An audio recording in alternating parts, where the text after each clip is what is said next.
30 days, one budget rule. Did the 50-30-20 method actually make me save more, or just feel broke? Today I'll show you exactly what changed in my money after 1 month with real numbers you can copy tonight. If your paycheck seems to disappear by week 2, this is for you. I'll explain what truly counts as a need, why my wants quietly shrank, the mistakes I made in week 1, and how much I actually redirected by day 30. I started with a simple example. $3,000 take-home pay for the month. Before this test, I kept all my money in one account. Bills hit randomly. I impulse ordered food, and I told myself I'd save what's left. Spoiler, there was never anything left. Here's the rule in plain English. You split your take-home pay into 3 buckets. 50% for needs, rent or mortgage, utilities, basic groceries, transportation, minimum debt payments, and insurance. 30% for wants, restaurants, streaming, non-essential shopping, hobbies, and travel. 20% for saving and extra debt payments. Your emergency fund, sinking funds for irregular bills, extra payments on loans or investments. With $3,000 net, that comes to $1,500 for needs, $900 for wants, and $600 for saving or extra debt. I set this up on payday, so the money moved before I could spend it. Week 1 was rough. I realized I had labeled some wants as needs. Premium grocery brands and daily delivery fees felt mandatory, but they aren't. I audited my bills and found 2 subscriptions I'd completely forgotten. I also built a small buffer in my bills account so I wouldn't stress about overdrafts. My actions in week 1 were simple. I canceled the 2 subscriptions. I swapped 2 delivery meals for planned groceries.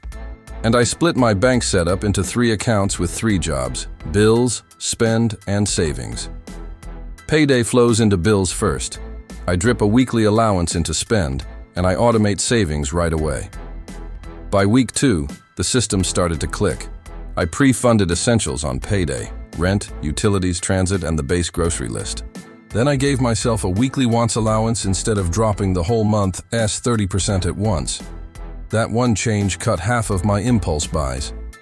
I also paid the most expensive bill first, the one with late fees, so the rest of the month felt lighter and less stressful. Week 3 brought an unexpected win. My wants started to shrink on their own. The weekly cap forced me to choose what I actually enjoy. I kept 1 favorite treat and cut 2 May habits I didn't even miss. I also started tiny sinking funds for irregular costs: car registration, gifts, and travel. Just $25 to $50 per month each. Future me will thank me when those bills arrive and I don't need a credit card to cover them. By week 4, the structure felt natural. Here's my simple before and after using the $3,000 example. Before: savings close to 0 most months, random overdraft risk, and constant anxiety.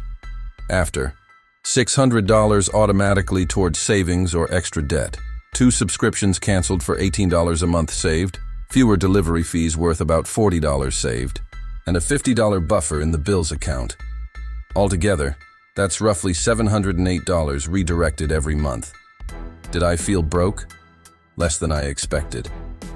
With a weekly wants cap, I spent on better things and avoided the mid-month panic. The structure actually gave me permission to enjoy small treats without guilt. Here are the 4 traps I fell into and how to avoid them. Mistake 1: calling convenience a need. For 30 days, be strict. After that, loosen up where it truly matters to you. Mistake 2: forgetting annual or irregular costs. Open 2 or 3 sinking funds now so the money is waiting when you need it. Mistake 3: irregular income paralysis. Try a 60-20-20 split until your income stabilizes. Or base your budget on the average of your last 3 months. Mistake 4: the all or nothing mindset.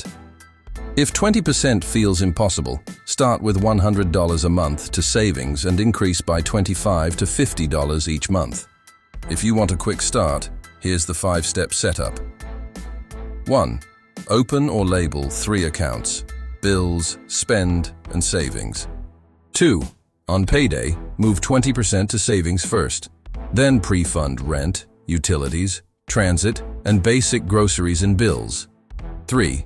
Give yourself a weekly wants allowance, 1/4 of that 30%, so you don't burn it all in week 1. 4.